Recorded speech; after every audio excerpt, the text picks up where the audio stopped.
안녕하세요. 조그만 편의점을 운영하면서 자식 셋을 두고 있는 60대 남자입니다. 요즘 황혼해하는 이혼이 많다죠. 텔레비전에서나 많이 봤지. 저도 그 당사자가 될 줄은 꿈에도 몰랐습니다. 자식들 다 키워놓고 이제 안 사람과 마음 편히 좋은 곳이나 다니면서 여생을 보내려고 했는데 일이 이렇게 될 줄은 누가 알았겠어요. 지금부터 제가 겪은 기막힌 사연을 여러분들에게 소개해 드리려고 합니다. 참 남부끄러운 일이라 이런 곳에서라도 허심탄회하게 털어놓고 싶었어요. 저와 안사람은 정말 없는 형편에 서로 의지를 하면서 자식들을 키웠어요. 부모에게 물려받은 거라곤 고향에 있는 조그만 밭 하나가 전부였던지라 결혼 초부터 고생을 많이 하기도 했죠. 사글세를 살면서 아이들을 우는 소리에다가 물을 많이 쓴다고 타박도 받고 집주인에게 서름을 많이 받으면서 살았네요. 그래서 악착같이 벌었습니다. 돈이 되는 일은 가리지 않고 덤벼들었어요. 공사장도 뛰어다녔고 리어카에 채소도 실어서 이 동네 저 동네를 돌아다니기도 했습니다. 힘들어서도 자식들 커가는 걸 보니 안 사람과 저는 이렇게 사는 게 잘 살고 있는 거라고 생각하며 위안을 삼았어요. 이곳저곳에서 일을 하다 보니 고마운 사람들도 참 많이 만났습니다. 그중 한 분에게 같이 식당이라도 해보지 않겠냐고 물어오는 제의에 저도 더 이상 떠돌아다니지 않고 한 자리에서 정착을 해야겠다 마음을 먹었고 밥도 할 줄 모르는 제가 그분과 함께 중화음식점을 차리게 되었습니다. 그분은 예전에 10년 넘도록 중화음식점에서 일을 해본 경력이 있던 터라 문제될 것은 없었습니다. 저도 그분의 어깨너머로 음식을 배웠고요.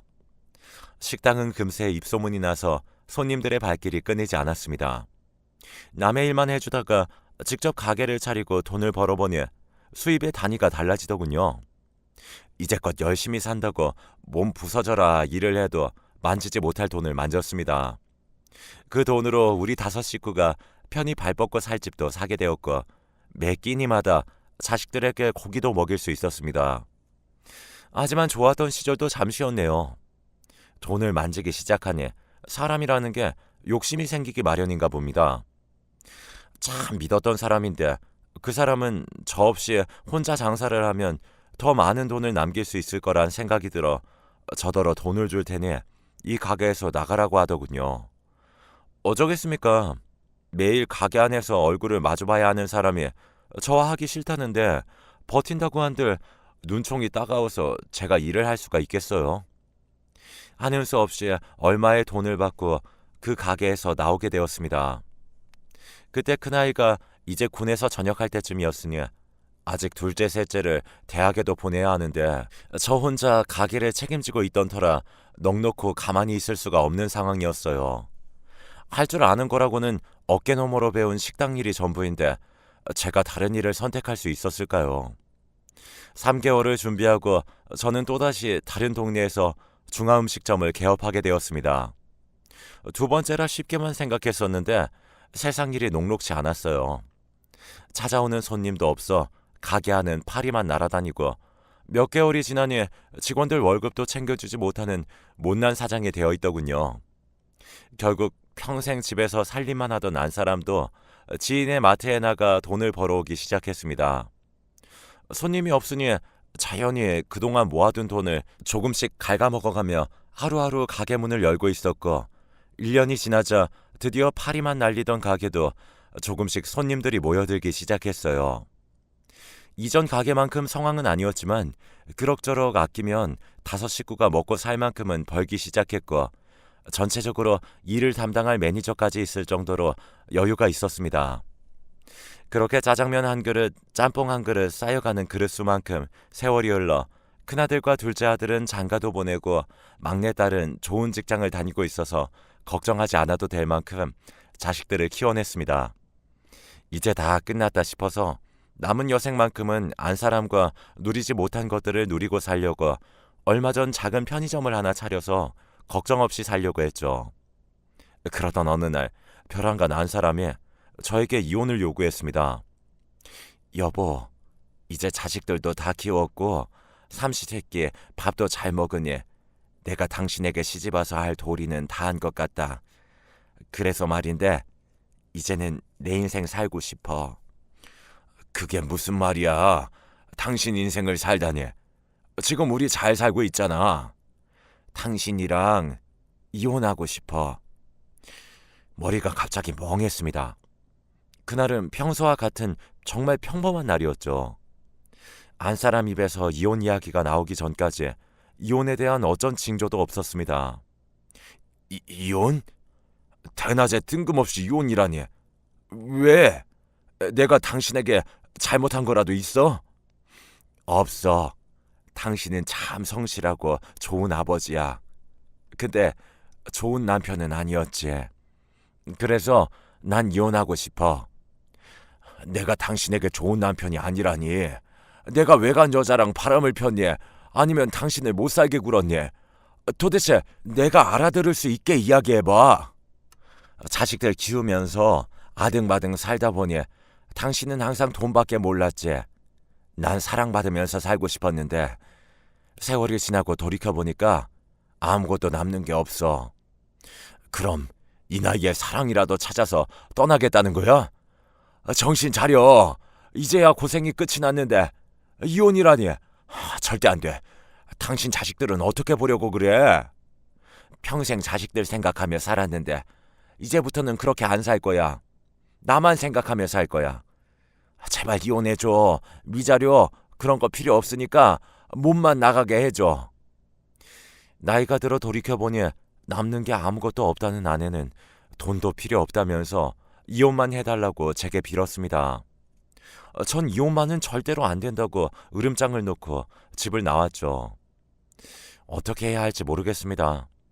친정 부모도 다 돌아가시고 갈 곳도 없는 아내와 이혼을 해야 하는 걸까요? 누구에게도 상의하지 못하고 저 혼자 며칠을 끙끙 앓으며 고민했어요. 결국 저 혼자 내린 결론은 이혼은 절대 안 된다였죠. 이미 늙은 나이에 제가 망신당하는 게 부끄러워서가 아닙니다. 이유는 아내였어요. 친정부모 두 분 모두 돌아가시고 형제자매도 없이 외동인 아내는 저와 이혼을 하게 되면 갈 곳이 없는 사람입니다. 더욱이 생판남이라도 세월이 쌓이면 정이 쌓이는데 아내와 저는 자그마치 몇십 년이 넘는 시간 동안 함께 힘든 일, 슬픈 일, 기쁜 일 모두 동고동락했는데 어떻게 하루아침에 남남이 될 수 있겠어요. 자식들 문제도 마찬가지고요. 우리 막내딸 아직 시집도 못 갔는데 부모가 이혼했다는 사실로 받을 상처가 무서웠습니다. 제 생각으로는 이혼을 하면 안 되는 이유가 수만 가지라 아내의 이혼 요구를 받아들일 수 없었어요. 며칠 뒤 저는 아내를 불러 앉히고는 제 생각을 말했어요. 아무리 생각을 해봐도 당신이 왜 이혼을 하려는지, 그리고 이혼을 하면 어떻게 될지 고민을 해봐도 이혼은 아니야. 서운한 게 있다면 내가 더 잘할게. 이혼 이야기는 안 꺼냈으면 좋겠어. 왜 이혼하면 안 되는데? 내가 원한다는데 당신은 그것도 못 해줘? 내가 돈도 필요 없다고 그랬잖아. 내가 돈 때문에 이러는 것 같아? 당신 도대체 이혼하고 나서 우리 아이들을 어떻게 보려고 그래? 내가 뭘 당신에게 잘못했는지 모르겠지만 그건 차차 내가 고쳐나갈게. 아니, 당신이 노력한다고 해결되는 문제가 아니야. 당장 난 이 집에서 나가고 싶다고 몇 번이고 말했잖아. 이해가 안 돼? 난 당신이랑 그만 살고 싶다고. 버럭 화를 내는 아내에게 저는 적지 않게 당황했습니다. 대관절, 도대체 이 집에서 이렇게 나가려는 이유가 뭔데? 가슴이 허전해서 그게 말이 된다고 생각해? 내가 이해할 수 있게 해줘. 그래야 나도 고민을 하지. 같이 있고 싶은 남자가 생겼어. 커다란 돌덩이가 머리 위로 떨어진 기분이었습니다. 남자? 남자라니. 당신 지금 무슨 소리 하는 거야? 그동안 우리 아이들 아버지로서 당신을 존중하니까 솔직하게 말할게. 나 얼마 전부터 좋은 사람과 만나기 시작했어.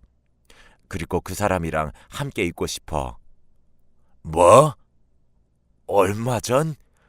누구야? 내가 아는 사람이야? 도대체 당신 정신이 있는 사람이야, 없는 사람이야? 나 참 부끄러워서 어디다가 말도 못하겠네. 어떤 자식인지 당장 데려와. 내가 이 정도까지 말했으면 이제 그만 이혼해 주라. 당신은 남자로서 창피하지도 않아? 마누라한테 이런 소리까지 들으면서 살고 싶냐고. 기가 막혀서. 와, 이혼 같은 소리 안 해. 너네들은 불륜이야, 불륜. 평생 그렇게 남들 손가락질이나 받도록 내 이혼은 절대 안 해줄 거야. 아내에게 소리를 지르고 집을 나와 집 앞 계단에 앉아 있으니 정말 비참한 기분이 들더라고요. 자식들에게 이 이야기를 해야 할지, 내가 인생을 잘못 산 걸까? 그 남자는 대체 누구지? 온갖 생각들이 꼬리에 꼬리를 물어 머릿속을 맴돌았습니다. 그래도 이혼만큼은 하고 싶지 않았어요. 천천히 아내와 이야기를 하면서 풀어가면 이 문제도 여태껏 힘든 일을 겪어왔던 우리 부부에게 아무 일도 아닐 거라는 생각을 했습니다. 이혼을 거절한 뒤에 아내는 180도 사람이 달라졌어요. 여태껏 제가 알던 아내가 아니었죠. 집안에서 제게 노골적으로 이혼이라는 말을 아예 달고 살았습니다. 우리 막내딸이 들을까 겁이 나 저는 집안에서 함부로 이야기도 하지 못했는데, 아내는 딸이 듣나 안 듣나 상관도 없이 밥상에서도 거실에서도 이혼을 요구하는 겁니다. 그러니까 왜 이혼을 안 해주는 건데? 내가 하는 말이 그냥 장난으로 하는 말 같아? 이혼해 달라고. 왜 내가 말로만 이혼하니까 장난 같아? 한번 난리라도 쳐볼까? 말투는 날이 갈수록 공격적으로 변해갔고 나중에는 행동까지 난폭해졌습니다. 화병을 깨뜨리는 것이 점점 TV를 부수고 안방문을 부수는 등 날이 갈수록 폭력적으로 변해가는 아내를 보면서 저는 매일매일 집으로 들어가는 게 지옥이었어요. 이혼 안 할 거면 나랑 같이 죽자. 그럼 되잖아. 왜? 내가 하는 말이 듣기 싫어? 내 말이 아직도 우습냐고. 그래, 한번 해보자. 아내는 주방으로 달려가 도마를 들고 집안의 물건들을 마구 때려 부수기 시작했어요. 여보, 제발 좀 그만해. 도대체 왜 그러는 거야? 진정 좀 하라고. 진정? 내가 지금 진정하게 생겼어? 내가 이렇게 뭐라도 부숴야지 네가 내 말을 듣잖아. 네 마누라가 딴 남자랑 살고 싶다는데 날 왜 붙잡는 거냐고. 넌 부끄럽지도 않냐? 이 등신 같은 놈아. 저런 등신 같은 놈이랑 이제껏 살았던 내가 바보다, 바보. 얼른 이혼하고 서로 갈 길 가자고. 넌 네가 죽고 못 사는 자식들이랑 살아. 3주 동안 저는 그렇게 지옥 같은 하루하루를 보내왔습니다. 자식들에게만은 절대 이런 모습을 보이고 싶지 않았는데 결국 막내딸에게 아내가 행패를 부리고 있는 모습을 들키고 말았네요. 엄마 도대체 무슨 짓이야? 집안 꼴이 왜 이래? 아빠 왜 그래? 뺨에서 피나는데 도대체 무슨 일이냐고? 아이고, 같은 김신의 핏줄이라고 지 아빠만 감싸는 거 봐라. 넌 엄마가 왜 이렇게까지 하는지 궁금하진 않니? 참나, 자식 새끼 키워봐야 별 볼 일 없구나. 그러니까 엄마, 도대체 무슨 일이냐고? 내가 딴 남자랑 살겠다는데 네 애비가 이혼은 절대 안 된다고 하잖니. 참나, 내가 당신이라면 남 부끄러워서라도 이혼하겠다. 그렇지 않니? 엄마, 바람났어? 아빠, 엄마가 하는 말이 대체 무슨 말이야? 비참했습니다. 자식에게 이런 모습이나 보이고 딸의 얼굴을 참아 볼 수 없었어요. 야, 네 딸이 묻잖아. 대답해야지. 이 자식은 뭘 물어보면 대답을 못해, 이 등신 같은 놈아. 땅바닥만 쳐다보고 있는 제게 아내는 다시 달려들려고 했고, 딸은 그런 아내를 막느라 그만 넘어지면서 바닥에 깨진 유리에 손을 다치고 말았어요. 저는 크게 놀라 딸을 데리고 집 밖으로 나왔습니다. 병원으로 가려는 저를 딸은 근처 공원으로 데려갔고, 그곳에서 부끄럽지만 지난 3주 동안 있었던 일을 딸에게 이야기했습니다. 진짜야? 그 말이 진짜야, 아빠? 나는 믿어지지가 않아. 진짜 어이가 없네? 아빠, 그냥 이혼해버려. 아빠는 내가 모시고 살면서 평생 책임질게. 다시는 엄마 안 보고 살 수 있어? 그래도 그러면 안 되지. 평생 너랑 오빠들 키우느라 얼마나 네 엄마가 고생을 했는데. 그렇지만 아빠는 우리 키우느라 고생 안 했어? 비가 오면 비 맞으면서 눈이 오면 눈 맞으면서 우리 키워낸 거잖아. 그런 아빠를 두고 엄마는 어떻게 이럴 수가 있어? 그 일이 있고 3일이 지난 토요일, 딸아이가 오빠들에게도 말을 했는지 모두들 집으로 찾아왔더군요. 놀란 얼굴로 제게 자기가 들은 이야기가 맞냐며 묻는 아이들에게 저는 딸에게 했듯이 그동안의 이야기를 말해주었죠. 첫째는 심란한 얼굴로 테이블만 뚫어져라 쳐다보며 생각에 잠겼고, 둘째는 셋째와 함께 화를 내더군요. 진짜 우리 엄마 미친 거 아니야? 엄마 나이에 바람이라니. 말도 안 돼. 아무리 남자에게 미쳤다고 해도 그렇지. 아버지에게 손찌검까지 하다니. 이건 말도 안 돼. 맞아, 오빠. 진짜 이대로 두었다가는 아빠가 엄마한테 맞아 죽겠더라니까. 우리 아빠 이렇게 사는 거 나 용납 못해. 그냥 이혼해, 아빠. 이혼하자. 그래요. 아버지, 그냥 이혼하세요. 저희가 책임질게요. 형도 똑같은 생각이지? 아이들끼리 이혼을 하라 마라 심각하게 이야기를 하고 있는 모습을 보니 이상하게 저는 마음이 놓이면서 용기가 생기더군요.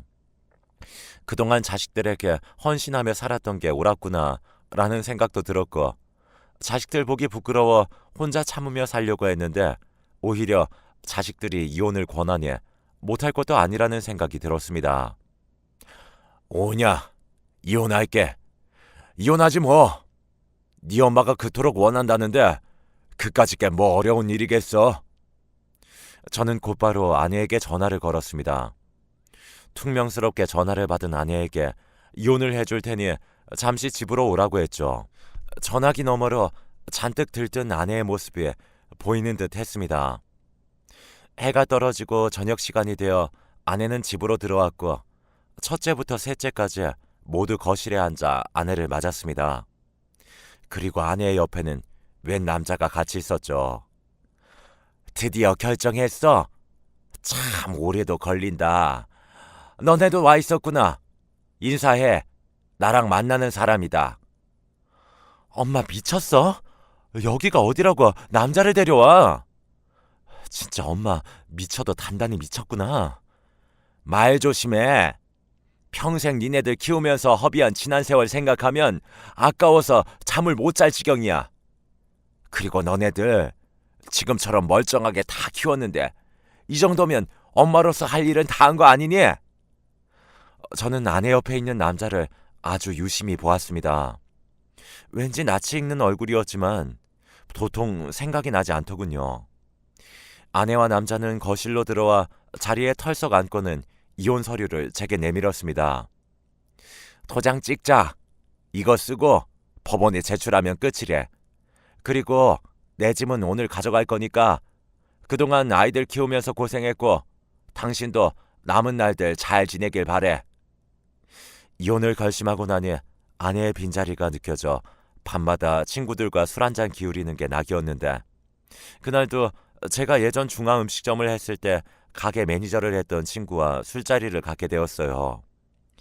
저는 이혼 이야기는 한마디도 꺼내지 않고 그동안 어떻게 지냈는지 예전 장사할 때 있었던 일들을 안주 삼아 술을 마셨죠. 형님, 기억나세요? 예전에 우리 가게에서 일하겠다면서 들어온 꼴통 하나 있잖아요. 걔는 잘 지내려나 모르겠네. 진짜 꼴통이었는데. 누구? 우리 가게에 그런 애도 있었나? 왜 있잖아요. 돈 없어서 열심히 일하겠다고 들어와서는 이틀 만에 경찰한테 붙잡혀간 놈. 저는 그때 그놈이 문득 떠오르면서 정신이 번쩍 들었습니다. 배달하는 직원 한 명이 말도 없이 그만두는 바람에 새로 뽑았던 꼴통 직원 한 명. 중화음식점을 할 때 가게 매니저가 새로운 직원을 뽑았다고 해서 처음 인사를 했을 때 그 직원의 나이에 저는 깜짝 놀랐습니다. 많아봐야 30대 후반이던 다른 직원들에 비해 그놈은 40대 중반의 나이였으니까요. 결혼도 안 했고 자식도 없고 집도 없어서 저희 가게에서 먹고 자던 사람이었습니다. 그런데 일을 한 지 이틀 만에 경찰서에서 연락이 왔었죠. 여자 혼자 있는 집에 배달 가서 헬멧을 쓰고 돈이 될 만한 물건을 훔쳐나왔다고요. 저는 다른 실수는 눈 감아줄 수 있어도 범죄만큼은 그냥 넘어갈 수가 없었습니다. 남의 물건이나 훔치는 놈을 제가 뭘 믿고 함께 일할 수 있겠어요? 실수라면서 빌던 그 녀석을 당장 잘라버렸죠. 잘못했으면 우리 가게의 돈도 다 털릴 뻔했다는 사실에 정말 큰일 날 뻔했다는 생각도 들었네요. 그리고 한참 세월이 지나니 잊고 살았는데 벼랑간 그 녀석의 얼굴이 떠오르면서 온몸에 소름이 끼쳤습니다. 아내가 이혼 서류를 내밀 때 옆에 함께 있던 남자, 그 남자와 그 직원의 얼굴이 그제서야 겹치게 보이더군요. 세상에 어떻게 이런 우연이. 순간 저는 웃음이 터져 나오는 걸 주체하지 못하고 크게 한바탕 웃어버렸습니다. 자식이며 남편이며 모질게 버리고 간 아내가 선택했던 남자가 그런 후레자식이라니. 무슨 일인지 영문도 모르는 가게 매니저를 뒤로하고 저는 술집에서 나와 아내에게 전화를 걸었습니다. 늦은 시간이라 그런지 전화를 받지 않아 문자로 내용을 남겨두었죠. 당장 내일 이혼 도장 찍자고 말이죠. 날이 밝기가 무섭게 이혼 서류를 들고 다시 찾아온 아내와 함께 그 자리에서 도장을 찍고 또 한 번 배꼽이 빠져라 웃었습니다. 아내는 저를 미친 사람이라도 보는 듯한 표정으로 봤지만 그런 건 더 이상 중요하지도 않았어요. 이후 법원으로 가서 서류를 제출하고 마지막 두 번째 출석일이 되어 법원에 출석해 합의 이혼 절차를 모두 마쳤습니다. 시작은 정말 어려웠는데 끝은 정말 간단하더군요. 기분이 참 묘했습니다. 아내는 돈도 필요 없다면서 제가 처음 했던 말과 같이 몸만 이 집에서 나가버렸습니다. 집안이 텅 비었죠. 저는 아내에게 마지막으로 밥 한 번만 먹자고 부탁을 했어요. 이혼을 다시 생각해달라고 부른 자리는 아니었습니다. 그 자식의 정체를 말해주려고 만든 자리였죠. 네가 함께 살고 있는 그 남자가 어떤 사람인지 너무 잘 알고 있다면서 말을 꺼낸 저는 제가 알고 있는 그 자식에 관한 이야기를 전부 아내에게 말해주었습니다. 돈도 없이 가게에서 먹고 자며 생활을 했던 사람, 그리고 가장 중요한 돈에 눈이 멀어 절도를 한 범죄자라는 사실까지 다요. 제 말을 다 듣고 난 아내는 잠시 아무런 말도 없다가 그럴 리가 없다며 자리를 박차고 나가버리더군요. 알고 보니 그 자식은 저희 집으로 아내와 왔을 때 저는 바로 그놈을 몰라봤지만 그놈은 저를 알아봤다고 하더라고요. 그런데 저를 알아봤으면서 고개를 빳빳이 들고 저와 제 아이들을 쳐다봤다는 걸 생각하니 소름이 돋는 것 같았습니다. 한마디로 그놈은 양심도 없고 자기가 무슨 생각을 하고 있는지 아무 생각도 없는 그냥 양아치일 뿐이었습니다. 그런 남자를 아내가 선택했다는 게 더욱 마음이 아프더군요. 하지만 더 이상 말릴 수도 없었어요. 아내는 이미 그놈에게 빠져들고 있었고 쾌락에 눈이 멀어 아무것도 보이지 않는 한심한 여자로 변해 있었으니까요. 사람이 어떻게 한순간에 변할 수 있는지 무서웠습니다. 다음날 아침 날이 밝기가 무섭게 아내에게서 4통의 부재중 전화가 걸려와 있었습니다. 핸드폰을 확인하면 연락달라는 아내의 문자 메시지도요. 저는 목소리를 가다듬고 아내에게 전화를 걸었죠. 통화음이 한 번 채 울리지도 않았는데 아내가 다급히 전화를 받았습니다. 너 일부러 나 속인 거지? 도대체 무슨 속셈으로 속인 거야? 속였다고? 뭘? 내가 뭘 속였는데?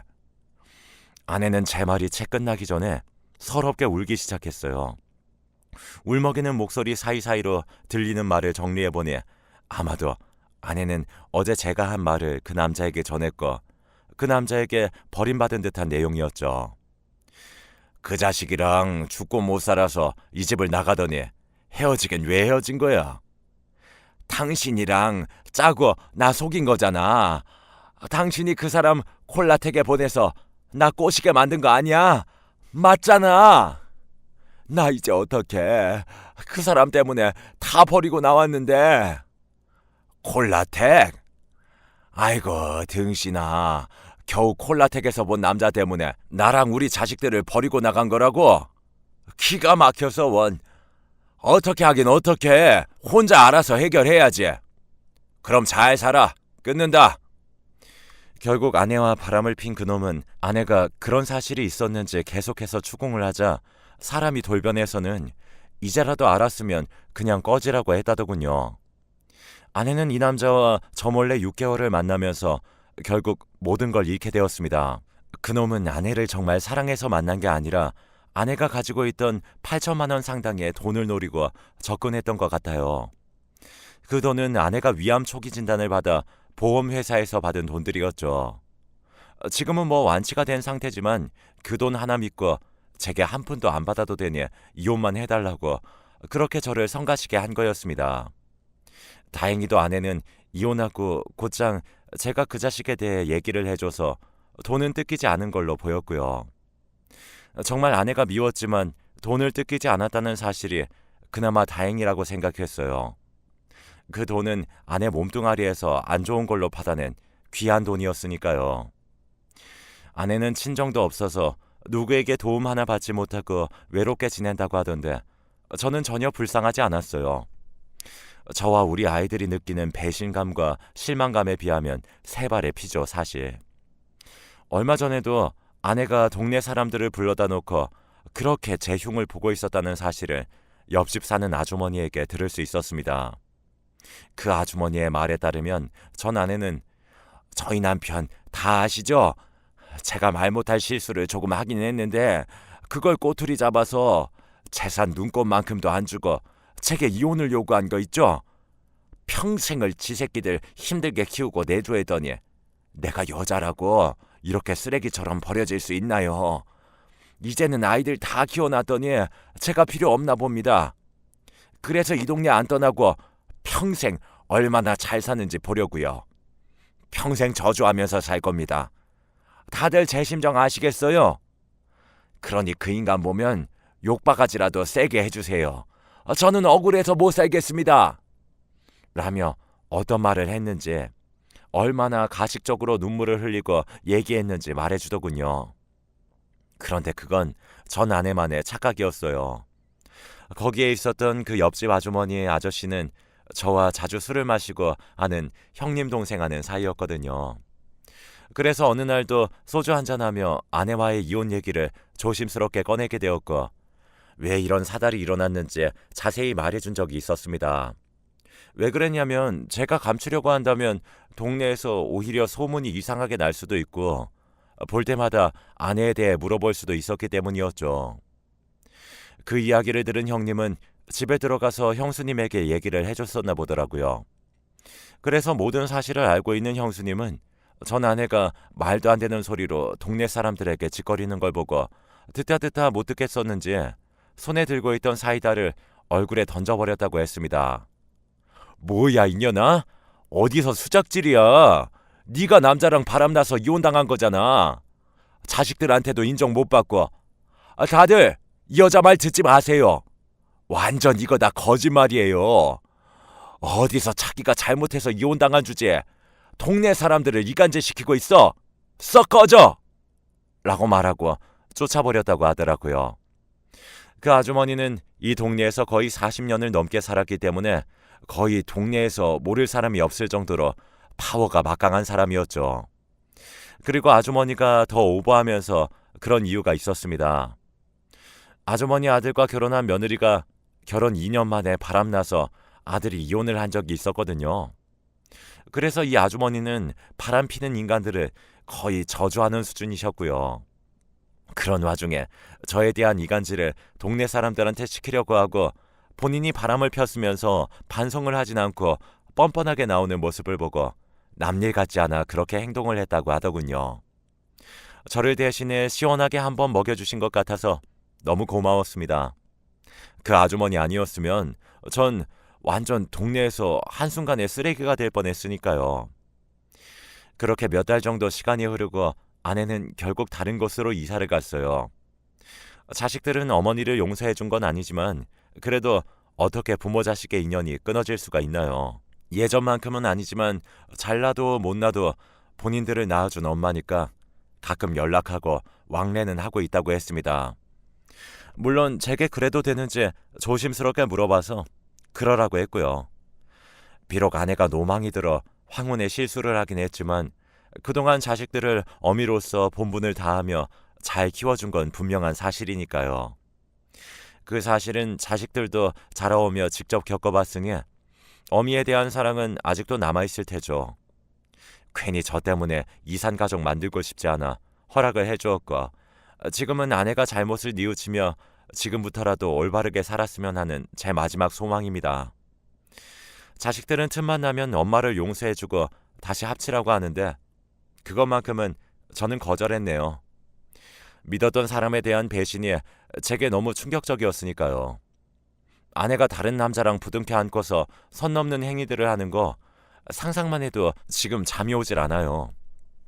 다시 합친다면 또 그런 생각이 제 머릿속을 휘감고 있을 거고요. 그래서 아무리 부부였다지만 피 한 방울 섞이지 않는 아내랑 남남이라 생각하고 저도 자식들만 보며 살고 있습니다. 지금은 나이 먹을수록 체력이 떨어지는 것 같아서 배드민턴을 배우고 있어요. 그게 은근히 운동이 많이 되더군요. 제가 늙으면 자식들이 나중에 고생할 것 같아 최대한 젊게 살려고 노력 중이고 건강도 잘 챙기고 있답니다. 이 사연 보내느라고 무려 5일 동안이나 쓰게 되었네요. 나이 먹다 보니 글재주도 형편없어서 몇 번이고 쓰고 지우고 쓰고 지우기를 반복했습니다. 물론 상간에 대한 소송도 진행해서 위자료를 받아낼 수 있어서 그렇게 잘 마무리가 되었습니다. 여러분, 저 잘한 거 맞겠죠? 아내를 냉정하게 뿌리치고 다시 받아들이지 않는 거 정말 맞는 선택이긴 하겠죠. 술 한잔 먹고 보니 왜 이런 생각도 드는지 모르겠네요. 보잘것없는 내용일 수 있지만 지금까지 제 사연 잘 들어주셔서 감사드리고 제가 마지막으로 부탁 한마디 하고 마치도록 하겠습니다. 누구나 사람은 실수는 할 수 있어요. 하지만 가족의 신의를 저버리는 실수는 절대 하지 말았으면 합니다. 그 고통을 받은 당사자는 말도 표현할 수 없을 만큼 힘들고 괴롭습니다. 가족이 없다면 그만큼 외로운 게 없습니다. 그러니 요즘 이렇게 힘든 시국일수록 가족들끼리라도 똘똘 뭉쳐서 지혜롭게 잘 이겨내셨으면 합니다. 저도 앞으로 많이 배우며 많은 걸 보고 깨달으며 살도록 하겠습니다. 여러분 모두 건강하세요. 감사합니다. 감사합니다.